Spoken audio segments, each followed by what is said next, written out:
अस्सलाम वालेकुम, वेलकम। हमने जो नावल शुरू किया हुआ है इसका नाम है असीर मौसम हिजरा। राइटर है ज़ुबारिया साहिर और एपिसोड 5। आपके फ़ोन की मुंतज़िर थी, मुसर्रत जहाँ भीगे लहजे में बोली। मैं जानता हूँ इंतज़ार की अज़ियत को मुझसे ज़्यादा कौन जान सकता है। ज़िंदगी भर इंतज़ार ही तो किया है, खुशियों का, सुकून का, आसूदगी का, और अब तुम्हारा। लेकिन अब ये इंतज़ार ख़त्म हो जाएगा। तुम जब मेरी ज़िंदगी में आ जाओगी ना तो सब कुछ मिल जाएगा मुझे, तुम्हारा साथ, खुशियाँ भी, सुकून भी और आसूदगी भी। फरजाद तरंग में बोलता चला गया। मुसर्रत जहाँ इसके लफ्ज़ों के ज़ेर बम में उलझकर इससे मज़ीद शिकवा भी ना कर सकी, वगरना इन 10 दिनों की सारी कोफत, सारा करब इस पर उंडेल देती। हम यहाँ से कहाँ जाएंगे? अजीब बच्चों जैसे इश्तियाक भरे लहजे में उन्होंने पूछा। इतनी बड़ी ज़मीन पर कहीं ना कहीं तो होगा वो गोशा जहाँ हमने अपनी दुनिया बसानी है। इतने दिन तुम्हें बेवजह इंतज़ार नहीं करवाता रहा मैं। अपना फ्लैट बेचकर मैंने दूसरी जगह एक छोटा सा मकान ख़रीदा है। इसकी खरीदो फरोख्त और मीटिंग में कुछ वक्त लग गया।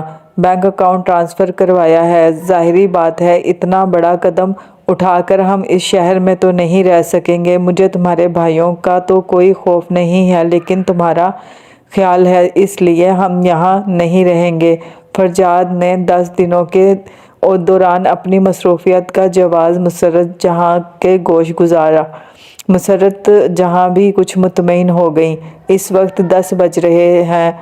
ठीक 1 बजे मैं तुम्हारे घर की दीवार के करीब तुम्हारा इंतज़ार करूँगा। बहुत ख्याल और ध्यान से, मोहतात होकर। ये सोच लेना कि अगर इस कदम की भनक भी किसी को पड़ गई तो फिर शायद हम ज़िंदगी भर ना मिल सकें। फरजाद ने कहा। ठीक है, मैं 1 बजे पहुंच जाऊंगी, मुसर्रत जहाँ ने कहा तो फरजाद ने फ़ोन बंद कर दिया। मुसर्रत जहाँ बिस्तर से उठ गई। अपने कमरे का दरवाज़ा अंदर से बंद करके पहले उन्होंने अटैच बाथ में जाकर वज़ू किया और फिर कमरे में आकर जाए नमाज बिछाया। नवाफिल अदा करके अपने पालने वाले से हम कलाम हुई। ए मालिक, तू दिलों के हाल जानता है। तेरी इस दुनिया में हमारी कोई हैसियत, कोई अहमियत नहीं थी, इसलिए हमने एक फ़ैसला किया जो यकीनन तेरा भी फ़ैसला है कि सब जानता है। तेरे हुक्म के बगैर एक पत्ता भी हरकत नहीं कर सकता। कजा के इंसान एक से दूसरा कदम उठाए। तूने हर इंसान को हक और इख्तियार दिया है कि अपनी मर्ज़ी से जिए, जैसे चाहे जिए। हम इस हक को इस्तेमाल कर रहे हैं। परवरदिगार, तू हमारी मदद फरमा, इस मुसाफत को हमारे लिए सेल कर दे। दुआ मांगकर जब वो उठी तो इनका जहन पहले से ज़्यादा पुरसकून था। पहले अगर कोई मिलाल, कोई खलश, कोई दुख था भी तो अब इसका हल्का सा शाइबा तक ना था। वो मुतमईन अंदाज में वार्डरोब खोलकर अपने कपड़े निकालने लगी। चंद ज़ेवरात और पहनने के कपड़े निकाल कर बमा रस्सी के उन्होंने एक बैग में रखे और वक्त गुजरने का इंतज़ार करने लगी। लेकिन जैसे घड़ी की सुइयों को भी इल्म हो गया था कि वो क्या करने जा रही हैं, सो वो भी जैसे रुक रुक कर सहम सहम कर चल रही थी। 12:30 बजे मुसर्रत जहाँ ने अपने दरवाजे से बाहर झांक कर देखा। अब्बा मियाँ के कमरे की लाइट जल रही थी। बाकी सादात नगर तकरीबन अंधेरे में डूबा हुआ था। वो दरवाजे से निकलने लगी थी जब अब्बा मियाँ के कमरे का दरवाज़ा खुला और वो बाहर निकल आए। मुसर्रत जहाँ ने दरवाज़ा धीरे से बंद करते हुए हल्की सी झरी छोड़ दी और इसमें से बाहर झांकने लगी। अब्बा मियाँ अजीब बेचैनी के आलम में सहन में टहल रहे थे। ये क्या, वो धक से रह गईं। कहीं अब्बा मियाँ को पता तो नहीं चल गया कि वो क्या कदम उठाने लगी है। उन्होंने सोचा और आगे बढ़कर कमरे की लाइट ऑफ कर दी, गोया दूसरों को बावर करवाने के लिए वो सो चुकी हैं। अब्बा मियाँ बदस्तूर सहन में टहल रहे थे। मुसर्रत जहाँ मुसलसल खड़े रहने की वजह से थक सी गई थी। टांगे और पैर जैसे शल हो गए थे। लेकिन खुदा मालूम अब्बा मियाँ को क्या बेसुकूनी, बेचैनी और इस्तराब था। वो जो सहन में टहले जा रहे थे। 1 बजने में सिर्फ 5 मिनट बाकी थे। मुसर्रत जहाँ की बेचैनी अपने अरूज पर पहुँच चुकी थी। उन्होंने हाथ में पकड़ी चादर अच्छी तरह अपने वजूद के गिर्द लपेट ली, हिजाब से चेहरे को छुपा लिया और एक हाथ में बैग थाम लिया। अब्बा मियाँ बैरूनी दरवाजे की तरफ जा रहे थे। मुसर्रत जहाँ परेशान हो उठी, लेकिन यही मौका था इनके पास। उन्होंने फरजाद से कहा था कि वो छत की तरफ से आएंगी। सो अब्बा मियाँ के बैरूनी दरवाजे से निकलते ही वो बिल्ली की तरह बेआवाज़ कदमों से तेज़ी के साथ बरामदे से होती हुई सीढ़ियों की तरफ भागी। दिल यूं धड़क रहा था जैसे सीना फाड़कर बाहर आ जाएगा। वो सादात नगर के चारों तरफ भरपूर निगाह दौड़ाते हुए बहुत तेज़ी से सीढ़ियाँ चढ़ गईं। आखिरी सीढ़ी चढ़कर दबे पांव थोड़ा सा आगे जाकर उन्होंने धूकनी की तरह चलते सांसों को हमवार करने की कोशिश की। बैरूनी दरवाजे के बंद होने की आवाज़ आई तो वो चौंक उठी। ऐसा ना हो कि अब्बा मियाँ मेरे कमरे में झांके और मुझे ना पाकर घर भर को मेरी तलाश में सरगर्दां कर दे। पता नहीं मैं अपने कमरे का दरवाज़ा बंद करके आई थी या जल्दी में खुला ही छोड़कर आ गई। वो खुद से हम कलाम थी, एक तरफ अपनों के जाग जाने का खौफ और दूसरी तरफ ये खौफ कि पता नहीं फरजाद आया भी होगा या नहीं। उन्होंने बहुत आराम से कदम आगे बढ़ाए और हवेली की पुश्ती सिमत छत के आखिरी किनारे पर आकर नीचे झांका। हवेली की दीवार के साथ पिछली तरफ एक वसी व अर्ज प्लाट यूं ही बेकार पड़ा हुआ था। मुसर्रत जहां को वहां नीम तारीकी में एक गाड़ी और इसके साथ टेक लगाए बातों में मसरूफ़ दो इंसानी हैवले दिखाई दिए। एक पल को वो घबरा कर पलटी। यकीनन रात के इस पहर इनके वहाँ मौजूदगी बेसबब नहीं थी और वो कम से कम इनकी नज़रों में नहीं आना चाहती थी। लेकिन इनके पीछे टलने से पहले ही इनमें से एक हैवला तेज़ी से कदरे रोशनी में आया। वो फरजाद था। उन्होंने कदरे सुकून का सांस लिया। फरजाद ने बहुत धीमी आवाज़ में पूछा, नीचे कैसे आओगी? मुसर्रत जहां ने हाथ के इशारे से उसे 1 मिनट रुकने को कहा। बैग की जिप खोलकर रस्सी निकाली। ये वही रस्सी थी जिससे उन्होंने अपने घर के सबसे बड़े दरख्त की ढाल पर झूला डाला रखा था, जिस झूले पर सावन में झूलते हुए गीत गुनगुनाया करती थी, जो इनके ख्वाबों इनकी सोचों में शराकतदार था। आज जब वो आंगन, सखियाँ, गुड़ियाँ सभी कुछ छोड़कर जा रही थी, तब भी इस झूले ने अपने होने का हक अदा कर दिया था। यहाँ भी इनकी खुशियों को हासिल करने में मददगार साबित हुआ था। उन्होंने जिप बंद करके बैग ऊपर से फेंका, जिसे फरजाद ने कैच करके एक तरफ रख दिया। मुसर्रत जहां ने छत की रेलिंग के साथ रस्सी को खूब मजबूती से बांधा। फरजाद बहुत गौर से इनकी सारी कार्रवाई देख रहा था, लेकिन ज़्यादा बोलने से गुरेज कर रहा था कि कहीं इसकी आवाज़ किसी और के कानों में ना पहुंच जाए। यूं रस्सी से लटक कर नीचे उतरना खतरे से खाली नहीं था, इसलिए इसने मुसर्रत जहां को कहा कि वो अच्छी तरह रस्सी को मजबूती का यकीन कर लेने के बाद नीचे उतरे। मुसर्रत जहां ने रस्सी को अच्छी तरह खींचकर झटके देकर इसकी पायदारी का यकीन किया और फिर कुछ नीचे लटकाए दोनों हाथों से रस्सी को मजबूती से थामकर उन्होंने खुद को फिजा में छोड़ दिया। एक पल को उन्हें ऐसा महसूस हुआ जैसे इनके हाथ इनका बोझ नहीं बर्दाश्त कर पाएंगे और रस्सी इनके हाथ से छूट जाएगी। रस्सी इनकी नरम हथेलियों पर बुरी तरह खुब कर उन्हें जख्मी कर रही थी, लेकिन वो इस वक्त जिस कैफियत से गुजर रही थी, इसमें नहीं किसी चीज़ का एहसास नहीं हो रहा था। अजीब सा जमूद तारी था जहन में। बस फरजाद को सामने पाकर आंखों में खुशी की रमक जाग रही थी। रस्सी ज़मीन से कदरें ऊंची थी, इसलिए फरजाद ने इनके दोनों बाजू थाम कर इन्हें नीचे उतरने में मदद की और फिर तेज़ी से इनका हाथ थाम लिया। गाड़ी की तरफ बढ़े। चलो आमिर। पहले से गाड़ी के बैग डोर खुले हुए थे। फरजाद ने बैग अंदर फेंका और मुसर्रत जहां के हमरा पिछली नशिस्तों पर बराजमान हो गया। आमिर ने ड्राइविंग सीट पर बैठते ही बहुत तेज़ी से टर्न लिया।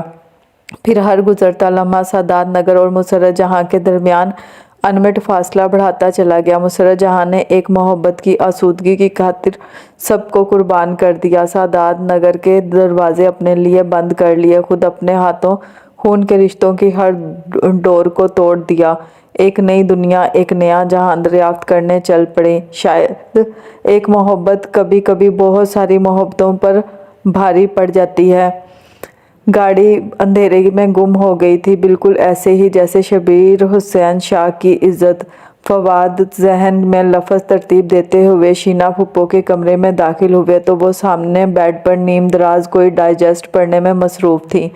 बरसों से इनका ये मुतालिए वाली आदत आज तक ना छूटी थी। फूफो आ जाऊं, वो दरवाजे में रुककर इजाज़त तलब करने लगे। आ जाओ, वो सीधी होकर बैठी। क्या हो रहा था? उन्होंने यूं ही बरसील तस्करा पूछा। रोज़ रूटीन पूरी कर रही थी। ऐसी आदत पड़ी हुई है कि रात को जब तक कुछ पढ़ ना लूँ नींद नहीं आती। फूफो, हकीकतन इस मुतालिए ही के बाइस घर में सबसे लिबरल आप हैं। वो मोहब्बत से बोले। खैर तो है, बड़ा मक्खन लगाया जा रहा है। फूफो को अपना ये होनहार भतीजा बहुत प्यारा लगा था। नहीं फूफो, मुझे सचमुच कह रहा हूँ। बहरहाल इस वक्त तो मैं बहुत अहम मौजू पर बात करने के लिए आया हूँ। आपको कोई मसरूफियत नहीं या नींद तो नहीं आ रही? नींद और मसरूफियत तुमसे ज़्यादा अहम तो नहीं? तुम बात करो, मैं सुन रही हूँ। उन्होंने फवाद के कहे को बहुत अहमियत दी, जिससे इनको काफ़ी हौसला हुआ। पहली बात तो यह है कि आप को बिल्कुल गैर जानिबदार फरीक के तौर पर रखेंगी। दूसरे, सादात नगर की रवायत व इक़्तिदार और यहाँ के मकीनों की सोच से ज़रा हटकर इस मामले को परखेंगी। फवाद उन्हें हमवार करते हुए बोले। ठीक है, तुम बात करो, ज़्यादा सस्पेंस क्रिएट मत करो। फूफो, मौजू आर्यान की ज़ात है और इसका माजी है, जिससे कुछ दिन पहले मुझे आगाही हुई है। मैं चाहता हूँ कि आपको भी सारी तफसील बताकर इस मसले का हल तलाश किया जाए। जवाब दरपेश है। फवाद के मुंह से ये बात सुनकर फूफो सीधी हो बैठी। दूसरे लफ्ज़ों में हमातन गोश हो गई। आर्यान के माजी के मुतलिक बोलो। मैं सुन रही हूँ। फूफो, आपको याद होगा चंद दिन पहले शाम के वक्त आप सब इनमें लॉन में मौजूद थे, जब मैं आर्यान के साथ बहुत गैर महज़ब अंदाज में पेश आया था। यकीनन आप सबको ही बहुत नागवार गुजरा होगा। याद है ना फूफो, जब मैं इसे घसीट कर कमरे में ले गया था? हूँ, आगे बोलो। इस दिन मेरा अपने दोस्तों से झगड़ा नहीं हुआ था, बल्कि दो अजनबी मेरे क्लिनिक पर आए थे। गुंडा टाइप शख्स थे और उन्होंने मुझे आकर बताया कि आर्यान इनकी मलकियत है और इसे खामोशी से इनके हवाले कर दिया जाए। जब मैंने इनसे पूछा कि इनका आर्यान से क्या ताल्लुक़ है, तो इन बदमाशों ने बताया कि आर्यान एक तवाइफ ज़ादी है और कोठे से भागी हुई है। एक पल को रुककर उन्होंने शीना फूफो के तासुरात देखे। वो बहुत दिलजमी से इनकी बात सुन रही थी। फिर उन्होंने अलिफ से लेकर ये तक सारी बात तफसील से बता दी। आर्यान से होने वाली गुफ्तगू का हरफ बा हरफ कह डाला। अब बताएं फूफो, क्या इसे घर में रखना चाहिए या धक्के देकर बाहर निकाल देना चाहिए? कैसी बातें करते हो फवाद, अहमकाना बातें मत करो। वो पहले ही बहुत दुखी है। इसके दिल जोई करने और इसे ज़ख्मों पर मरहम लगाने के बजाय इसे मज़ीद चरके लगाने की बात करते हो। वो भी थी, वो इसका माजी था जिस पर इसका कोई इख्तियार नहीं था। अगर अपनी मर्ज़ी से इस गंदगी में रहना पसंद करती तो वहाँ से भागती ही क्यों? अब जबकि वो सादात नगर में है, इसकी जान और इसकी इज़्ज़त की हिफाजत हमारी ज़िम्मेदारी है। शीना फूफो के लहजे में आर्यान के लिए बहुत दर्द सिमट आया। फवाद को इस पल अपनी फूफो बहुत प्यारी लगी, हसास और मस्बत अंदाज फुलर रखने वाली। बस यही चाहता था मैं इसकी मजबूरी को समझा जाए। इस वक्त वो अकेली है, तन्हा है। इसका साथ देने वाली इसकी माँ इस वक्त इन जालिमों के जंगल से हमारा फ़र्ज़ है कि इसकी मदद करें। पागल, लेकिन ये कोई मसला तो नहीं। तुम वो मसला बयान करो जो अब दरपेश है। असल में वो लोग आर्यान का पीछा करते हुए सादात नगर की दहलीज तक पहुंच चुके हैं। मुझसे बात करने के बाद वो रुका नहीं और बल्कि उन्होंने दरे पर्दा आर्यान पर दबाव डालने के लिए टेलीफोनिक राब्ता रखा। बार बार इसे फ़ोन करके परेशान कर रहे हैं कि हमारे साथ चलो, वरना सादात नगर की बहू या बेटी को हम उठा कर ले जाएंगे। वो बहुत परेशान है। बात तो है परेशानी की, और सिर्फ इसलिए ही नहीं कि हमारे लिए भी। शीना फूफो पर पुरसोच अंदाज में बोली। इसलिए तो आपके पास आया हूँ कि अब क्या किया जाए। मेरा ख्याल है सबको एतमाद में लेना पड़ेगा, अम्मा भी समेत। नहीं फूफो, आपके सिवा किसी को भी इल्म नहीं होना चाहिए।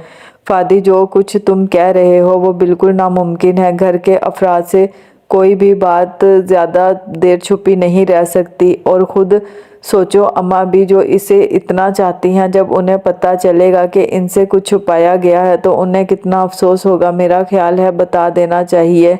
दूसरी सूरत में सबकी नाराज़गी मोल लेनी पड़ेगी। शीना फूफो बिल्कुल ठीक कह रही थी। बड़ी अम्मा आर्यन से बहुत मोहब्बत से पेश आती थी। अगले दिन शीना फूफो ने अम्मा भी से तफसीली बात की और तवक्का के ऐन मुताबिक इनके दिल में आर्यन के लिए जो मोहब्बत थी वो जूं की तूं ही रही, बल्कि इसके दुख सुनकर और बढ़ गई थी। उन्होंने सब खवातीन को अपने पास बुलाया सिवाय हदीका के, क्योंकि वो दूसरों के दुखों से हैज़ उठाने वालों में से थीं और इन सब से आर्यन के मुतालिक हर बात कहकर उन्हें यह भी कहा कि जल्द से अपने अपने शोहरों को इस मसले पर राम करने की कोशिश करें कि इस बेचारी बेसहारा लड़की को मुश्किल से निकाला जा सके। सब खवातीन ने मौका देखकर शोहरों से बात कर ली और सभी आर्यन की फेवर में नज़र आ रहे थे। हदीका और शाकिर चूँकि इस घर के किसी मसले में शामिल नहीं होते थे, इसलिए उन्हें अब भी इस मामले से दूर ही रखा गया था। बड़ी अम्मा समेत घर के सब मर्द खवातीन आर्यन के हक में थे, सो सिवाय आरिफ ताया के इनके शीना फूफो कुछ नहीं बताना चाहती थी। लेकिन अम्मा भी ने कहा कि इसे एतमाद में ले लो, ये ना हो कि कुछ अरसा बाद इसे कहीं से भनक पड़ जाए और तुम्हारी जान के लिए मुसीबत बन जाए।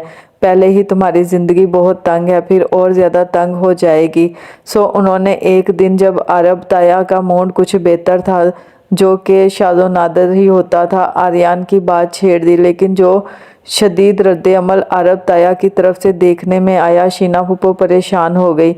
मेहंदी रचे गोरे गोरे पाँव इसके सामने थे। कमरे में नीम तारीकी थी। शाम के साए गहरे हो रहे थे, बिल्कुल इसकी जुल्फ़ों की तरह। गुलाम अब्बास ने सामने मखमली बिस्तर पर मोह ख्वाब वजूद को देखा। शाम के साए गहरे हो रहे थे, बिल्कुल इसकी जुल्फ़ों की तरह। गुलाम अब्बास ने सामने मखमली बिस्तर पर मोह ख्वाब वजूद को देखा। यूं लगता था कायनात ही सिमट कर मुजस्सम होकर सामने आ गई हो। लंबी लंबी गहरी आंखें जिन पर स्याह पलकों का छतनार साया फलगन रहता था, और इस वक्त भी सुर्खी माइल गोरे गालों पर वो पलकें अपना साया किए हुए थी। नीम व गुलाबी होंठ जैसे कोई गीत गाने को मचल रहे थे।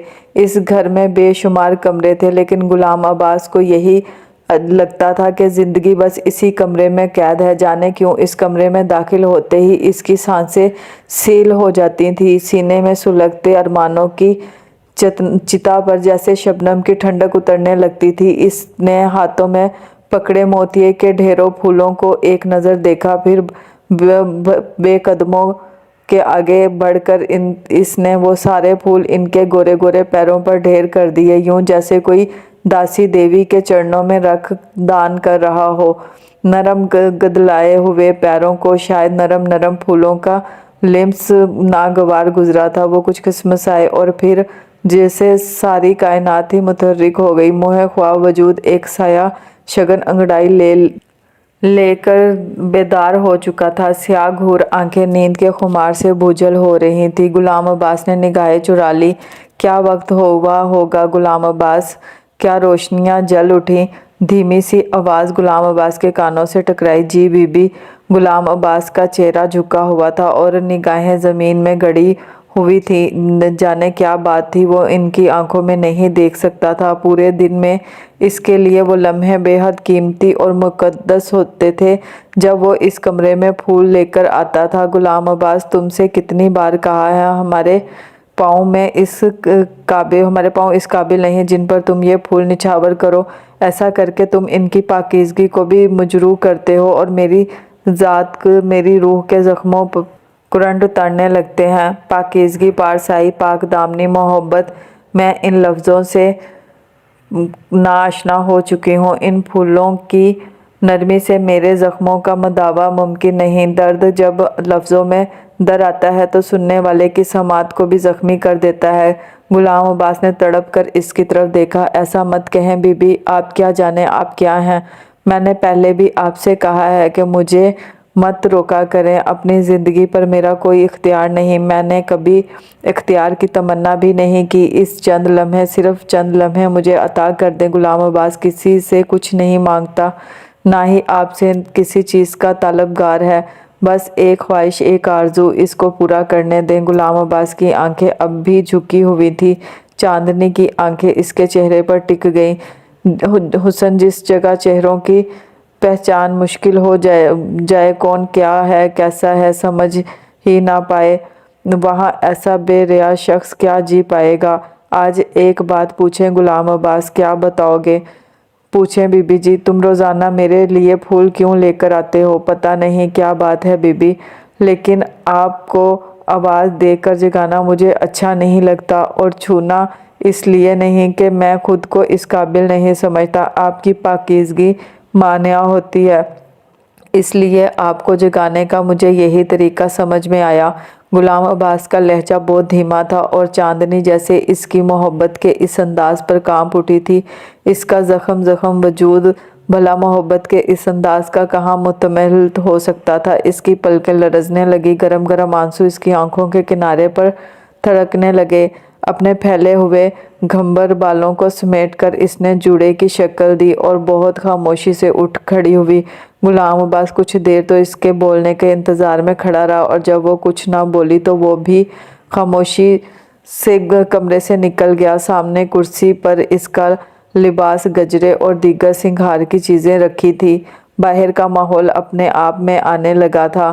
روشنیوں کے ہوتے ہی دھیمے دھیمے ساز سر لہروں کی طرح اٹھنے لگے تھے۔ محبتیں پانے کا جو طریقہ تم نے چنا تھا نا، آخر اس کا انجام یہی ہے کیا؟ بغاوت کبھی راس بھی آئی ہے؟ باقی کی سزا موت ہے۔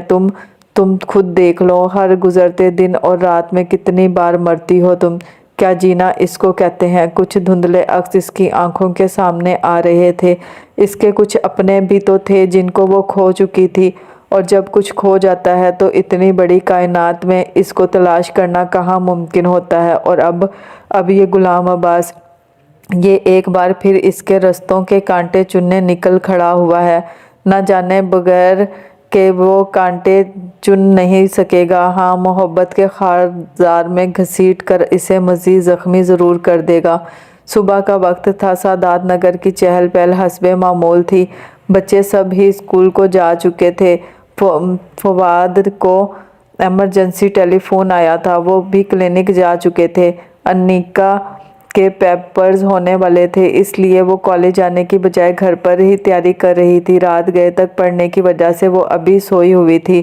زوبیہ اور آریان اسکول جانے کی تیاری کر رہی تھیں کہ انہیں شینا پھپھو والے کمرے سے بلند آواز میں سنائی دی۔ روبیہ تیزی سے آگے بڑھی، وہ سمجھ گئی تھی کہ پپا کسی بات پر اس کی مما کو ڈانٹ رہے ہیں۔ شینا پھپھو کی آواز نہیں آ رہی تھی، عارف تایا ہی دھاڑ رہے تھے۔ پھر اس نے دیکھا کسی طوفان کی طرح وہ اپنے کمرے سے نکلے اور اماں بی کے کمرے کی طرف بڑھ گئے۔ اماں بی چاشت کی نماز سے فارغ ہو کر تسبیح کرنے میں مصروف تھیں۔ جب وہ اندر داخل ہوئے، ان کے خطرناک تیور اماں بی کو پہلی نظر میں ہی دکھائی دے گئے تھے۔ اماں بی، یہ کیا ہو رہا ہے اس گھر میں؟ کیا سن رہا ہوں میں؟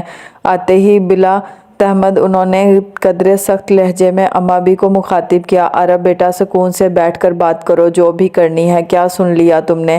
اماں بی کا سکون قابل دید تھا۔ ایک طوائف زادی اس گھر میں کس لیے رہ رہی ہے؟ اماں بی، کیا آپ کے اصول ختم ہو چکے ہیں؟ مر چکی ہے سعادت نگر کی روایت۔ عارف شاہ سخت برا فروختہ تھے۔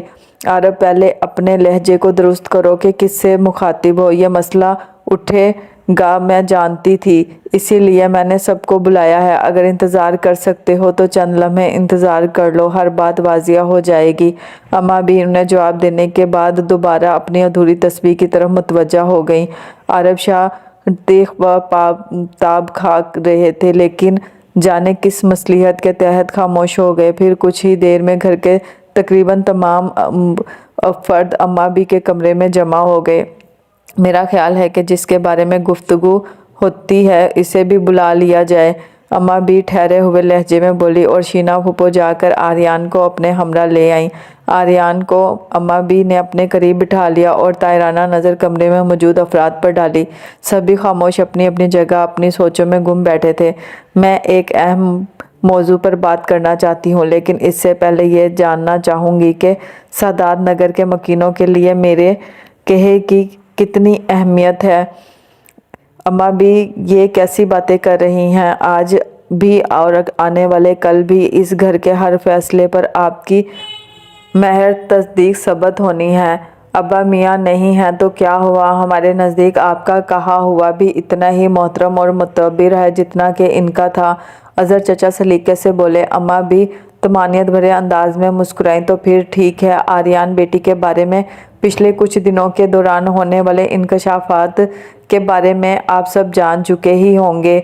मैंने सबको इसलिए बुलाया है ताकि अपने फैसले से आगाह कर सकूं कि आर्यन अब इसी घर में रहेगी, अनीका, रूबिया, महविश और अन्ना की तरह।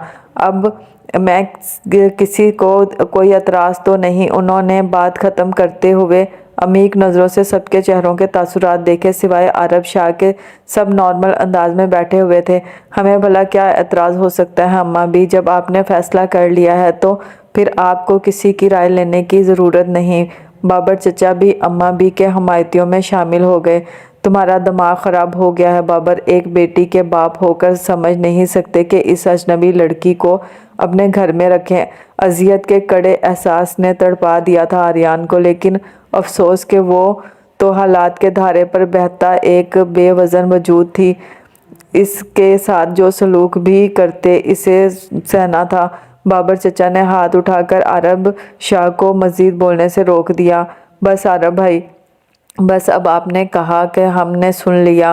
अब मुसलसल एक पाकबाज और मासूम लड़की को हकीर का निशाना बना रहे हैं। आपको ये कबूल नहीं है तो ठीक है, आप इसके लिए अपने पोर्शन के दरवाजे बंद कर दें, लेकिन सादात नगर से निकलने का फैसला आप अकेले नहीं कर सकते। इस घर में 5 खानदान आबाद हैं। आर्यन को आप ठुकरा रहे हैं, हम सब नहीं। ये मेरे साथ रहेगी जिस तरह मुझे महविश अजीज़ है, आर्यन भी वैसी ही है मेरे लिए। उठो बेटा, आज के बाद तुम हमारे साथ रहोगी। जाहिदा बेगम, आर्यन बेटी को अपने साथ ले जाइए। बाबर चचा ने पहले आर्यन और फिर जाहिदा चची को मुखातिब किया। जाहिदा चची खामोशी से उठी ताकि आर्यन को अपने साथ अपने पोर्शन में ले जाएं। आर्यन ने एक नज़र अम्मा बी की तरफ डाली। अम्मा बी बाबर चचा के फैसले से बहुत मुतमईन और खुश दिखाई दे रही थी। क्लिनिक में दाखिल होते ही फवाद को कुछ गैर मामूली महसूस हुआ। ऑफिस में सर पकड़े बैठा काशिफ अपने सामने पड़े पानी के अध भरे गिलास को यूं घूर रहा था जैसे मशक कर रहा हो। तुम्हें क्या हुआ है? फवाद ने इसका कंधा हिलाया। यही तो अफसोस है कि अभी तक कुछ हुआ क्यों नहीं। वो तो जैसे जला बैठा था। ये भला क्या बात हुई? फवाद मुस्कुराते हुए इसके सामने वाली चेयर पर बैठ गया। तुमसे अगर अपना मरीज नहीं संभाला जाता तो कोई पिंजरा मंगवा दो जिसमें तोते की तरह बंद कर दें। इसे हद हो गई, क्लिनिक को पागल खाना बना कर रख दिया। यार बेजर सा शख्स है वो, क्या कह दिया इसने तुम्हें? अल्लाह जाने। सुबह इसे कहे जा रहा है मुझे जाने दो, मैंने जाना है, मैं आ रहा हूँ, मैं जाऊँगा, मैं आऊँगा। अल्लाह जाने कौन से सियारे की मखलूक उठा कर ले आए हो, कौन सी बोली बोलता है, मेरी तो अक्ल से बाहर है। काशिफ जल भुन के बोला। अच्छा मैं देखता हूँ। टेबल पर से स्टेथोस्कोप उठाकर वो वार्ड की राउंड लेने चला गया। नज़ीर और अकबर ने इसे बुरी तरह जकड़ रखा था और नर्स इसके बाजू में इंजेक्शन लगाने की कोशिश कर रही थी, लेकिन इसकी मुसलसल मूवमेंट की वजह से वो इसमें नाकाम हो रही थी। क्या हो रहा है? ये क्या तरीका है? फवाद गरज कर बोले। नज़ीर और अकबर ने घबराकर मरीज के बाजू छोड़ दिए। जिस रवैये से बचाने की खातिर मैंने इसे यहाँ एडमिट किया है, तुम लोग वही सलूक इसके साथ रवा रखे हुए हो तो क्या फ़र्क पड़ेगा इसकी शख्सियत पर? अहमक कहीं के आखिरी लफ्ज़ फवाद ने खुद कलामी के अंदाज में बोला था। सर जी, इसकी दवाई और टीके का टाइम हो गया है, नर्स ने कहा, लेकिन दवा से पहले इसे कुछ खाने को दो। सर ये कुछ खाता भी तो नहीं, देखें सुबह इसने क्या हाल कर दिया मेरा। नज़ीर ने अपना गाल आगे करके दिखाया। हाँ सुन चुका हूँ, बहरहाल तुम जाओ, कुछ लेकर आओ खाने के लिए, मैं कोशिश करता हूँ। फवाद कहकर बहुत आराम से इसके करीब बैठ गया। बाबा बहुत मुलायमत से इसे पुकारा तो वो जैसे चौंक कर इनकी तरफ देखने लगा। पता नहीं इनके सामने वो इस कदर उलझा हुआ क्यों बन जाता था। वो आज तक ये समझ नहीं पाए थे कि इनके सामने तो कभी इसने कोई ऊट पटांग हरकत नहीं की थी। देखो मुझे जाने दो, मैंने जाना है, मैं आ रहा हूँ, मैं जाऊँगा, मैं आऊँगा, बेरबत लफ्ज़ इसके मुंह से निकल रहे थे। ले चलोगे? इसके लहजे में शक था। हाँ बाबा, जहाँ कहेंगे मैं ले चलूँगा, लेकिन पहले आपको ये खाना खाना होगा, फिर दवा लेनी होगी। ठीक है, वो रजामंद हो गया। फवाद ने डबल रोटी के टुकड़े छोटे छोटे दूध में भिगोकर इसे खिलाने शुरू कर दिए। नर्स नज़ीर और अकबर हौनक बने देख रहे थे। आज से पहले उन्होंने किसी डॉक्टर को अपने मरीज के साथ इस कदर नरमी से नहीं देखा था। फवाद खुद भी बहुत रिजर्व से थे, लेकिन उन्होंने जिस सिचुएशन और जिस हालात में इसको देखा था वो समझते थे कि वो इनकी खुसूसी तवज्जो का मुस्तहिक है। सो एक लिहाज से उन्हें इससे कल्बी लगाव महसूस हुआ था। वो बहुत तवज्जो के साथ बगैर मज़ामत किए खाना खाता रहा। अबू आप खैरियत से तो है ना? उन्होंने पूछा। बाबर शाह बहुत कम इनके क्लिनिक आते थे। हाँ खैरियत ही है। घर से किसी काम से निकला तो अम्मा बी ने अपनी दवाइयों की डिस्क्रिप्शन थमा दी। यहीं करीब ही हाशमी बिल्डर्स है ना, वहीं काम था। मुझे तो सोचा जाते हुए पर्ची तुम्हें दे जाऊं, घर वापसी पर लेते आना। उन्होंने जेब से कागज़ निकाल कर टेबल पर रखा। अबू आई थिंक बात कुछ और है। फवाद ने बाबर शाह के चेहरे पर छाए सुकूत और लहजे की संजीदगी से अखज़ किया था कि घर में ज़रूर कुछ ना कुछ हुआ था, वगरना बाबर शाह इतने छोटे से काम के लिए इनके क्लिनिक पर कभी ना आते कि दवाइयाँ तो हर मेडिकल स्टोर से मिल जाती हैं। फवाद की बात सुनकर एक सानिया को बाबर शाह ने इनके चेहरे को देखा और फिर कहना शुरू किया। आरिफ के इस तरह हंगामा राई करने के बाद मैं आर्यन को अपने पोर्शन में ले आया हूँ। तुम परेशान नहीं होना, आर्यन के मसले में तुम अकेले नहीं हो, मैं तुम्हारे साथ हूँ। इस बच्ची की इज्जत और ज़िंदगी बचाने के लिए जो भी मुझसे बन पड़ेगा मैं करूँगा। बाबर शाह ने फवाद को अपने साथ का यकीन दिलाया तो वो जैसे खुद को हल्का फुल्का तसव्वुर करने लगे। अभी तो मैं तुम्हें लेने आया था कि मेरे साथ एसपी के ऑफिस चलो। पुलिस को पहली फुर्सत में एतमाद में लेना हमारे लिए ज़्यादा सूदमंद साबित होगा। पहले इनके बदमाशों का तो मामला निपटा लें जो आए रोज़ परेशान कर रहे हैं। सितारा बेगम के बारे में बाद में सोचेंगे। बाबर शाह ये कहते हुए उठ खड़े हुए। मुझे जाने दो, मैंने जाना है, छोड़ो मुझे, मैं आऊँगा, मैं जाऊँगा, मुझे ले चलो, मैं जाऊँगा। ऑफिस के साथ वाले कमरे से अचानक बहुत ऊंची आवाज़ बुलंद हुई। कौन है? काफ़ी दिन पहले रोड पर मैंने पहली बार इसे इंतहाई ज़ख्मी हालत में देखा था। बच्चे इसको पत्थर मार रहे थे। पता नहीं मेरे दिल में इसके लिए हमदर्दी सी क्यों आई, मैं नहीं जानता। बस ये सोच जहन में उभरी थी कि मुझे इस शख्स को बचाना चाहिए। बस इस वक्त से ये मेरे क्लिनिक पर है। क्या इसकी बीमारी आखिरी स्टेज पर है? बाबर शाह ने पूछा। नहीं अबू, इसके ठीक होने के 80% चांसेस हैं। मुझे यकीन है कि अगर इसको तवज्जो और ट्रीटमेंट मिले तो ये जल्द ठीक हो सकता है, फवाद ने कहा। और ये जो कुछ बोल रहा है इसका क्या मतलब है? कहाँ जाना चाहता है? किसी जगह का नाम भी लेता है या नहीं? अंकल किसी जगह का तो नाम नहीं लेता, लेकिन लगता है कि बेचारा बड़ी बुरी चोट खाए बैठा है। लेकिन किसी कोठे वाली के इश्क और फरकत में इसका ये हाल ना हो गया हो। काशिफ अपनी आदत के मुताबिक ऊट पटांग हाँके जा रहा था, इस बात से बेखबर के बाबर शाह पर इसके इन जुमलों ने क्या असर किया था। उन्होंने एक झटके से सर उठाकर काशिफ की तरफ देखा। इनके चेहरे का रंग एक लम्हे को मुतगय्यर हुआ था, जो फवाद की नज़रों से भी ना छुपा रह सका। काशिफ यार, किसी वक्त बोलने से पहले सोच भी लिया करो। फिर वो बाबर शाह से मुखातिब हुए। नहीं अबू, ऐसी कोई बात नहीं है, बस किसी वक्त दौरे की हालत में इसकी सुई अड़ जाती है। अमूमन खामोश ही रहता है, बस दौरे की हालत में ही इसे ऐसे बोलते सुना है और यही जुमले दोहराता है। पता नहीं इसके पीछे वो क्या कहानी है। फवाद जैसे बातों में बाबर शाह का ध्यान हटाने की कोशिश करने लगे। बाबर शाह बिल्कुल खामोश थे, जैसे हाँ वहाँ मौजूद ही ना हो। फिर वो कुर्सी से उठ खड़े हुए। अच्छा मैं चलता हूँ, मैं खुद ही मिल लूँगा। एसपी से अजीब से उलझन अमेज अंदाज में कहकर वो बाहर जाने को पलटे। साथ वाले कमरे से मुतवातर आवाज़ें आ रही थी। इनके कदम गैर इरादी तौर पर इस तरफ उठ गए, हालांकि इनका इधर जाने का कोई इरादा नहीं था। अंकल इधर मत जाइएगा, इस वक्त वो दौरे की कैफियत में है। काशिफ ने उन्हें इस तरफ जाते हुए देखकर पीछे से कहा, लेकिन उन्होंने जैसे सुना ही ना था। अब्बू ना जाए उधर, वो आपको कहीं जो जख्मी ना कर दे। फवाद ने भी रोका, लेकिन उन्होंने हाथ के इशारे से उन्हें खामोश करा दिया और खुद धीमे कदमों से चलते इसके कम दरवाजे तक पहुंच गए। दरवाजे का एक पट खुला हुआ था। उन्होंने कमरे के अंदर झांका। फर्श पर इधर उधर बर्तन, बिस्तर की चादर और जाने क्या क्या बिखरा पड़ा था, और वो बेड पर एक कोने पर बैठा हुआ था। पैरों में जंजीरें थी, इसकी आंखें बंद थी और होंठों पर बस यही लफ्ज़ थे, मुझे जाना है, मैं आऊँगा, मैं जाऊँगा, छोड़ो मुझे, जाने दो, मुझे ले चलो। बाबर शाह की नज़रें इसके चेहरे पर टिकी हुई थी। वो बहुत आम से अंदाज में इसको देख रहे थे कि अचानक इसके जहन में कुछ उलझन सी पैदा हुई। यूं ही देखते देखते उलझन अमेज लकीरें इनकी पेशानी पर नमूदार हो गई। उन्होंने पुरसोच अंदाज में आंखें सुकेड़ कर इसकी तरफ देखा। कौन सी चीज़ दिमाग को पेच कर रही थी वो समझ नहीं पा रहे थे। इस तरह भी अंदाज में होंठ काटते वो दोबारा पलट आए।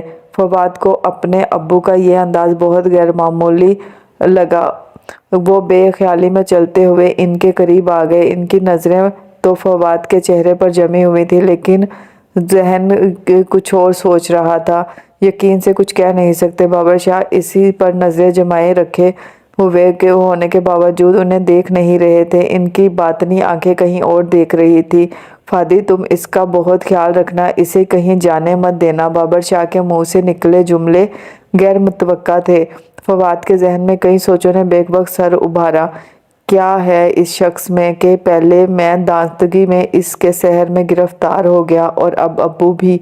वो उलझन अमेज अंदाज में अपने अब्बू के चेहरे को देख रहे थे, जहाँ कोई तासुर नहीं था। बाबर शाह बात खत्म करके दोबारा वापसी के लिए पलटे और बहुत आहिस्ता रवि से कदम उठाते ऑफिस से निकल गए।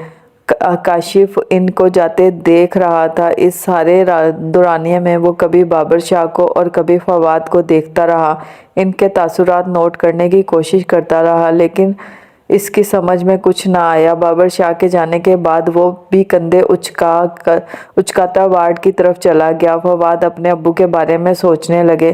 क्या शनासाई हो सकती है अब्बू की इस शख्स से? क्या ज़िंदगी में पहले कभी ये मिले हैं? और दूसरी तरफ बाबर शाह की सोच भी इससे मुख्तलिफ नहीं थी। पता नहीं क्या बात थी, वो महज उन्हें कुछ शनासा सा लगा था। उन्हें याद नहीं आ रहा था कि उन्होंने पहले इसे कहाँ देखा था। पता नहीं देखा था भी या नहीं कि बाज़ चेहरे यूं ही शनासा और मानूस से लगते हैं, लेकिन ये बात तो तय थी कि इस शख्स को देखकर बाबर शाह के उलझे हुए जहन को एक और नई उलझन मिल गई थी। सर जी, वो बाबा जाग गया है, नाश्ता भी आराम से कर लिया है इसने, नर्स सलमा ने अंदर आकर बताया। तो फवाद काशिफ को हमरा लेकर इसके कमरे में चले गए। वाकई ही वो बहुत खामोश और तहजीब याफ्ता इंसान नज़र आ रहा था। किसी किस्म की हरकत किए बगैर वो खामोशी से इन दोनों की तरफ देखने लगा। मैं जाऊंगा, मैंने जाना है, वो सरगोशी वाले अंदाज में बोला। यार फवाद, ये तुम्हें देखते ही कहाँ जाने की जिद शुरू कर देता है।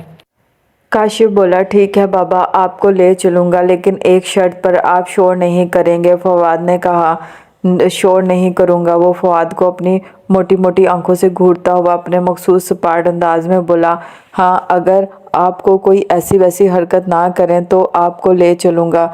नहीं करता। ले चलोगे? वो झटके से बोला। इसकी आंखों में अजीब सी चमक आ गई थी। हाँ बिल्कुल ले चलूँगा। ले चलोगे? हाँ बाबा, ले चलूँगा। अब उन्हें फवाद ने आगे बढ़कर इसके पैरों को जंजीर से आज़ाद कर दिया।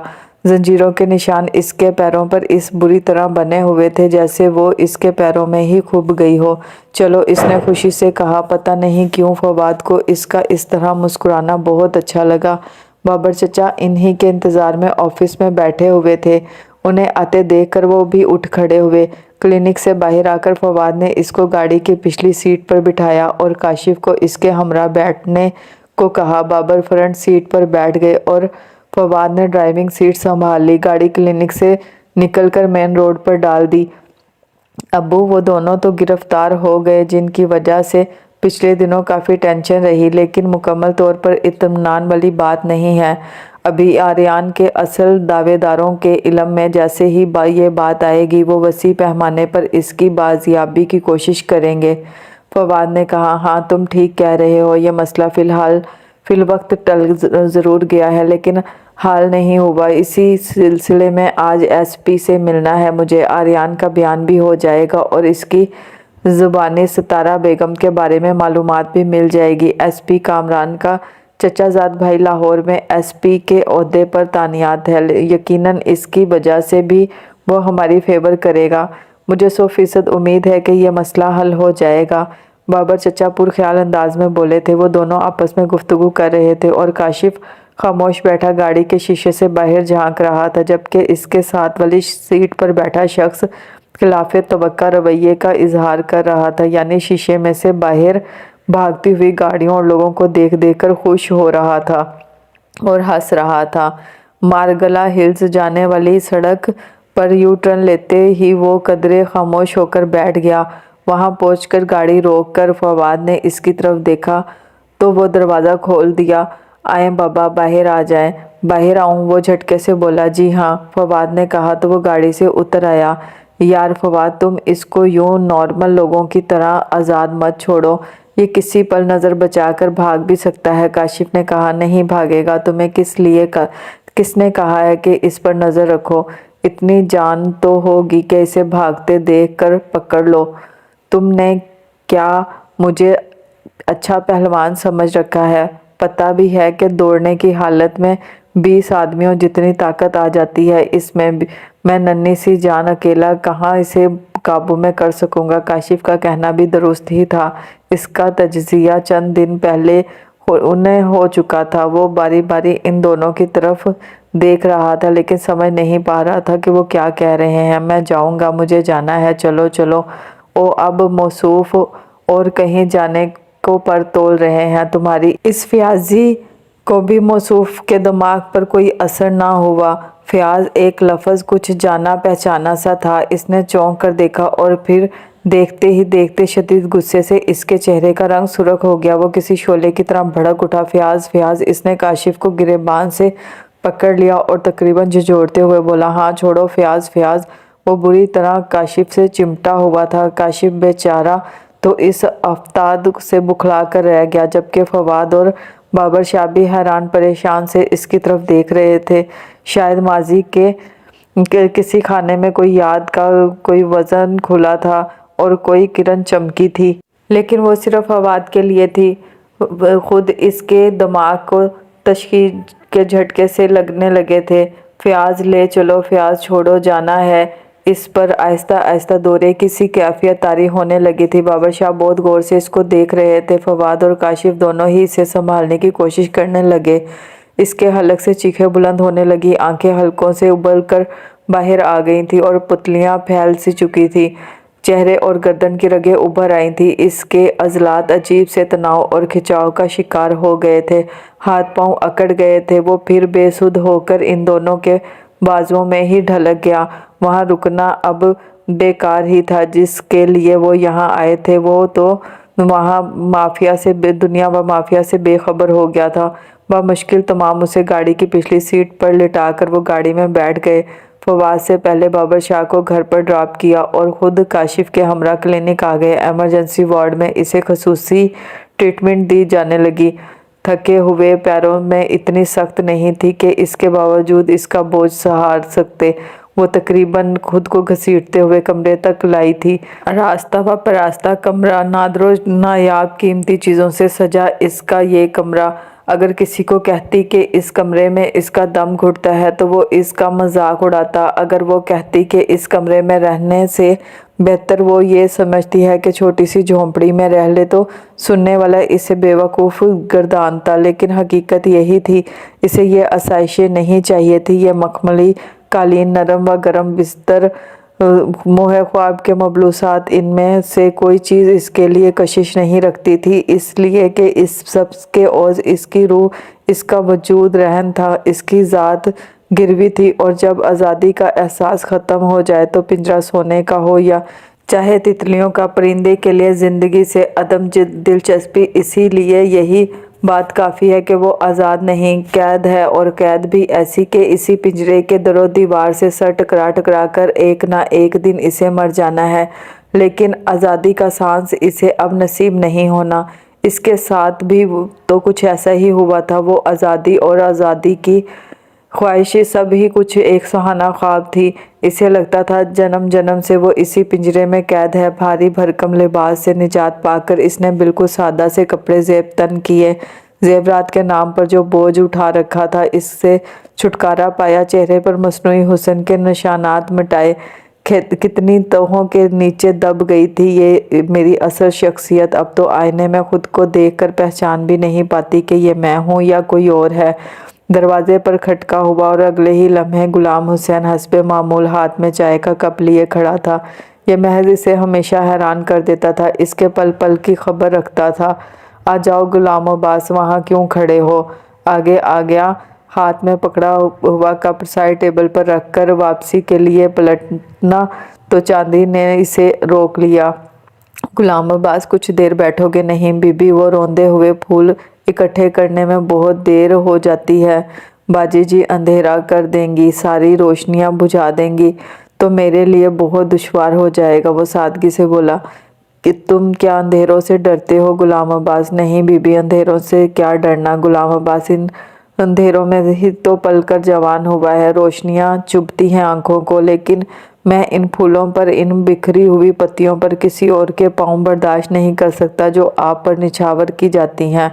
गुलाम अब्बास, ये जानते हुए भी कि जिस पर खार रास्ते पर तुम चल रहे हो वो किसी मंजिल की तरफ नहीं लेके जाता, तुम सफ़र जारी रखे हुए हो। भला इससे तुम्हें क्या हासिल होगा? बीबी, हासिल और ला हासिल की बहस में पड़ता ही कौन है? मैं तो बस इतना जानता हूँ कि सफ़र में रहने में इत्मीनान कल्ब है, और फिर हर मुसाफिर को मंजिल कहाँ मिलती है।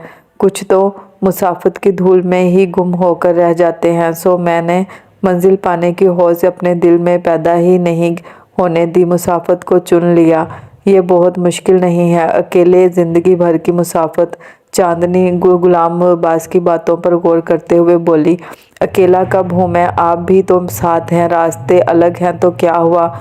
हम सफ़र नहीं हैं तो क्या हुआ? आप भी मुसाफिर, मैं भी मुसाफिर। मेरी कोई मंजिल ना आपकी कोई मंजिल, और जब हम दोनों ही मुसाफिर में हैं तो फिर मैं अकेला हूँ ना आप तन्हा हैं। गुलाम अब्बास, कभी कभी तो मुझे हैरान कर देते हो। इस माहौल, इस जगह के बासी नहीं लगते। मुझे कभी यूँ लगता है जैसे तुम्हारी कोई और दुनिया है, तुम कहीं और से आए हो। इस माहौल से यकसर नामानूस और अजनबी। तुम्हारी बातें, तुम्हारी सोचें इतनी अलग क्यों हैं? पता नहीं बीबी, नहीं जानता, पर मैं अलग कहाँ हूँ। एक तवाइफ की कोख से जन्म लिया है मैंने। आज तक तवाइफों की कमाई हुई रोज़ी खाई है। मैं इन्हीं में से हूँ। मेरा असल यही है। इसके करब के अंगेज़ लहजे में सच्चाई सिमटी हुई थी। गुलाम अब्बास, तुम यहाँ रहते ज़रूर हो, लेकिन तुम्हारा मन, तुम्हारी रूह यहाँ नहीं रहना चाहती। तुम्हारे पैरों में तो बेड़ियाँ नहीं हैं। तुम तो मर्द हो, आज़ाद हो, खुद मुख्तियार हो, अपनी मर्ज़ी के मालिक। तुम तो इस अक़वियत खाने से निकल सकते हो, फिर क्यों नहीं चले जाते? कहाँ जाऊँ? मेरे पैरों में बेड़ियाँ नहीं हैं, लेकिन देख बीबी, एक इन देखी कैद में हूँ। मैं आज़ाद कहाँ हूँ? पर काट कर परिंदे को खुली फ़ज़ा में छोड़कर ये समझ लेना कि वो आज़ाद है, महज खुद फरेबी है और कुछ नहीं। और मैं ऐसा ही एक पंछी हूँ। मैं समझी नहीं बीबी, इस चार दीवारी से बाहर की दुनिया बहुत जालिम है, गिद्धों की तरह अपनों का गोश्त नोच नोच कर खाने वाली। यहाँ सब अपनी मर्जी से बिकते हैं, लेकिन बाहर की दुनिया में ना खरीदार है ना दुकानदार। वहाँ तो लूट मार होती है और बस। आपका ये गुलाम अब्बास लूट नहीं सकता। इसलिए मैं बस चंद सिक्के हैं, और ये रेज़गारी इसे अपनी जान से भी प्यारी है। मैं यहीं पड़े रहना चाहता हूँ बीबी। इबादत का पहला असूल ही ये है कि एक बार जिस दर पर माथा टेक दिया फिर मर जाना, लेकिन वो दर ना छोड़ना। गुलाम अब्बास, तुम क्या कह रहे हो? मेरी समझ में नहीं आ रहा। चांदनी को वाकई इसकी बातें समझ नहीं आ रही थी।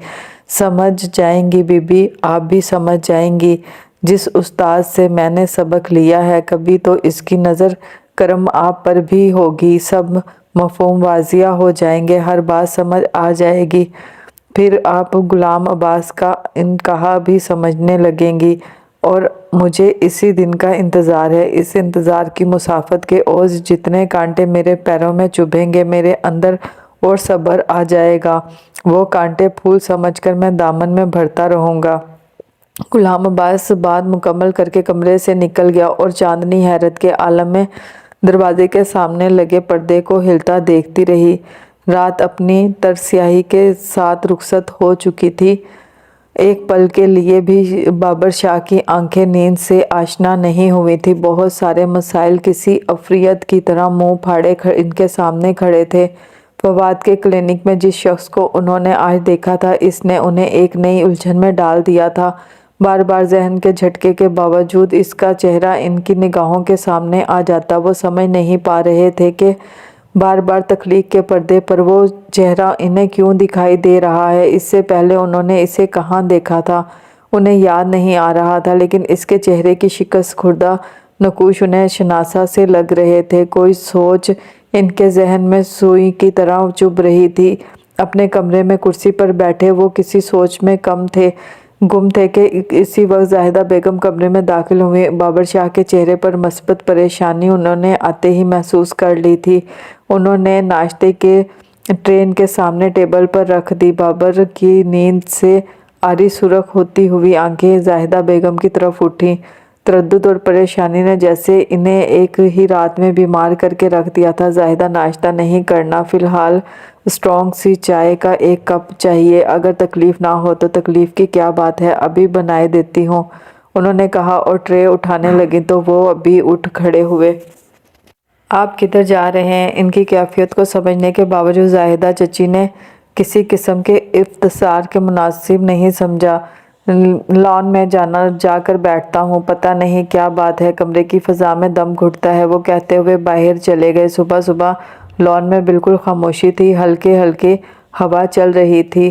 وہ لان چیئر پر بیٹھ گئے، ذہن کے تمام گوشے حالات کی الجھی ہوئی ڈور کو سلجھانے کی تغ و دو میں لگے ہوئے تھے۔ پریشانی اور تفکر کی عمیق لکیروں کا جال سا پیشانی پر پھیلا ہوا تھا۔ اسی پل آریان اور روبیہ اسکول کے لیے جاتی دکھائی دیں۔ اسکول میں جاب کر لی تھی آریان نے روبیہ کے ساتھ ہی۔ بابر شاہ کی نگاہیں آریان کے سراپے پر تھی۔ پتہ نہیں کیا بات تھی، بابر شاہ کو اس بچی سے عجیب سی انسیت ہو گئی تھی۔ اس کا رکھ رکھاؤ، سلیقہ، حسن صورت، حسین سیرت، کوئی بھی تو ایسا پہلو نہیں تھا جس کی وجہ سے وہ طائف زادی نظر آتی۔ اس کی روشن پیشانی، حیا سے جھکی پلکیں، معصوم پاکیزہ چہرہ اور بھولپن اس کے خاندانی ہونے کی دلیل تھا۔ انہوں نے اسے اپنی بیٹی کہا تھا اور اس کا مطلب یہ تھا کہ اس کے مستقبل کی ذمہ داری بھی انہوں نے ہی اٹھا لی تھی۔ انہوں نے ایک باپ بن کر اسے رخصت کرنا تھا اور ایک بیٹی کی طرح اس کے سارے چاؤ پورے کرنے تھے۔ لیکن کیا کوئی اتنا اعلیٰ ظرف ہوگا کہ اس بچی کو اس کے داغدار ماضی کے سمیت قبول کرے؟ جب سے وہ اسے اپنے پورشن میں لے کر آئے تھے، اس کی ذات کے جوہر تو اب ان کے سامنے کھلے تھے۔ اس کی دھیمی دھیمی مسکراہٹ اور صحرا کے مندر میں بجنے والی گھنٹیوں جیسی آواز انہیں بہت بری طرح کسی کی یاد دلاتی تھی۔ اس کا مضبوط کردار، سگڑاپا اور اس کی شخصیت کا سلجھاؤ، ہر چیز انہیں اچھی لگتی تھی۔ انہوں نے اب تک آریان میں کوئی برائی نہیں دیکھی تھی جو قابل گرفت و قابل مذمت ہوتی۔ آریان کے لیے شریک زندگی چنتے وقت انہیں از حد خیال رکھنا ہوگا کہ اب تک کی محرومیوں بھری زندگی کے بعد آئندہ کوئی محرومی اس کے حصے میں نہ آئے۔ ان کے ذہن میں فوراً فواد شاہ کا بھرپور سراپا آیا۔ ان کی الو دیتی آنکھوں کی ہلکی سی چمک بابر شاہ نے دیکھی تھی، لیکن ابھی وہ پورے وثوق سے نہیں کہہ سکتے تھے